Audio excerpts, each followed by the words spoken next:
Praise the lord. యేసుక్రీస్తు వారి పరిశుద్ధమైన నామంలో మీ అందరికి వందనాలు శుభాలు తెలియపరుస్తూ ఉన్నానండి.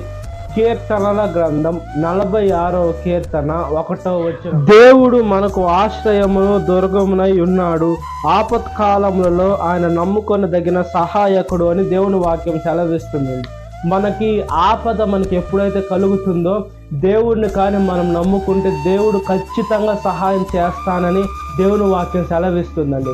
ఈ లోకంలో మనుషులు కాదండి మాట తప్పేదానికి, దేవుడైతే అబద్ధమాడ జాలని దేవుడు. ఆపత్కాలంలో అంటే మన ప్రాణాలు పోయాల్సిన సమయం వచ్చినా కూడా దేవునికి మనం మొరపెట్టాలి. ఈ లోకంలో డాక్టర్స్ దగ్గరికి వెళ్ళి అయ్యా నన్ను బ్రతికించంటే వాళ్ళు బ్రతికించలేదు.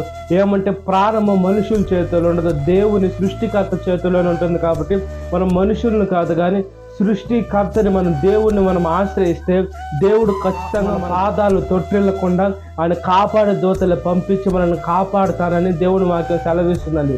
దేవుడు వాక్యము 2 అంచెగలిగిన ఖడ్గంగా ఉంటుంది. అది ఎలా ఉంటుందంటే చెప్పే వారికి వర్తిస్తుంది, వినేటువంటి వారికి కూడా వర్తిస్తుంది. కాబట్టి వాక్యము ఎంత జాగ్రత్తగా నేర్చుకోవాలి, ఎంత పరిశీలన చేయాలి. ఆ వాక్యము కొన్నిసార్లు మనకు అర్థం కాకుండా మనం దాన్ని తప్పుగా తీసేసుకొని అదేవిధంగా తప్పుగా బోధించినప్పుడు అవతల వాళ్ళు తప్పుగా తీసుకొని ఆ తప్పు తావలోనే ఉంటున్నారు. అందుకని మనం వాక్యము దేవునికి ప్రార్థన చేసి ఆయన పరిశుద్ధాత్మ శక్తిని పొందుకొని అదేవిధంగా మనం పరిశీలన చేసి మనకు అర్థమైన తర్వాతే వాక్యం ఇతరులకి చెప్పినప్పుడు వాళ్ళకు కూడా అర్థమవుతుంది. ఆత్మదేవుడు వాళ్ళకి అర్థమయ్యే రీతిలో సహాయం చేస్తారండి. అందుకని మనము ఏది చెప్పినా కూడా మన నోట్లో నుంచి ఏదన్నా ఒక మాట బయటికి వచ్చిందంటే మళ్ళీ అది వెనక్కి రాదు. ఆ మాటను బట్టి అనేక దేవుని సేవకుల్ని చెడ్డగా చేసే మనుషులు కూడా లేకపోలేదు. ఏమంటే ఎప్పుడెప్పుడు సాతాను ఎప్పుడెప్పుడు క్రైస్తవుల మీద అబండ వేయాలని, సేవకుల్ని బురదలోకి తీసుకొని వెళ్ళాలని, దేవుని మాటలంటే అబద్ధమని లోకంలో అనేక మంది మత పిచ్చోళ్ళు కొల్లేసి సేవకుల మీదనే పడున్నారండి. కాబట్టి మనం అంత్య దినాల్లో ఉన్నాం. దేవుడు రాకడ అతి సమీపంలో వస్తుంది, దేవుని వాక్యం కూడా వెళ్ళిపోతుంది. అయితే మనము అంతలా కాకుండా ఇదే సరైన సమయం, ఇదే రక్షణ దినం. కాబట్టి ఆయన కాపాడేటువంటి దేవుడు, ఆపత్కాలంలో ఆయన నమ్ముకుంటే సహాయం చేసేటువంటి దేవుడు మనకున్నాడు. కాబట్టి ఆయన బిడ్డలుగా ఈ లోకంలో బ్రతుకున్నట్లుగా ప్రార్థన. మహాపరిశుద్ధాత్మదేవ, మా ప్రియ పరలోకపు తండ్రి, ఆపత్కాలంలో మాకు సహాయం చేసేటువంటి దేవ స్తుతులు స్తోత్రాలు.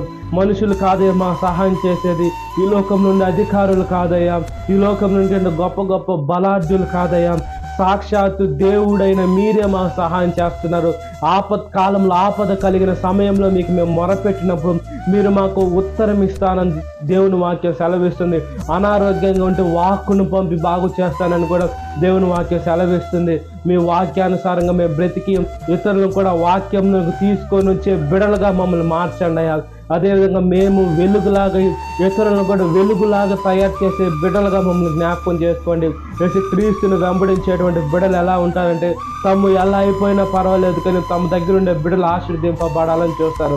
అనేక మంది ఎలా చూస్తున్నారంటే నేను బాగుండాలి, అందరూ తక్కువ ఇవ్వడాలని చూస్తున్నారు. అది కాదయ్యా, మీరు మాకు నేర్పించింది. మీరు నడిచిన బాటలో మేము నడిచే మంచి మనసుని దయచేయండి.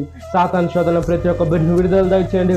ఈ వాక్యం పెట్టిన ప్రతి ఒక్క బిడ్డని పేరు పేరు జ్ఞాపకం చేసుకోండి. ఈ దినకాలపు దీవెనతో నింపమని నజరేయుడైన యేసుక్రీస్తు వారి పరిశుద్ధమైన నామములో మిక్కిలి వినయం తరుచున్నాను నా పరలోక తండ్రి. Amen. Praise the lord. God bless you. Have a great day.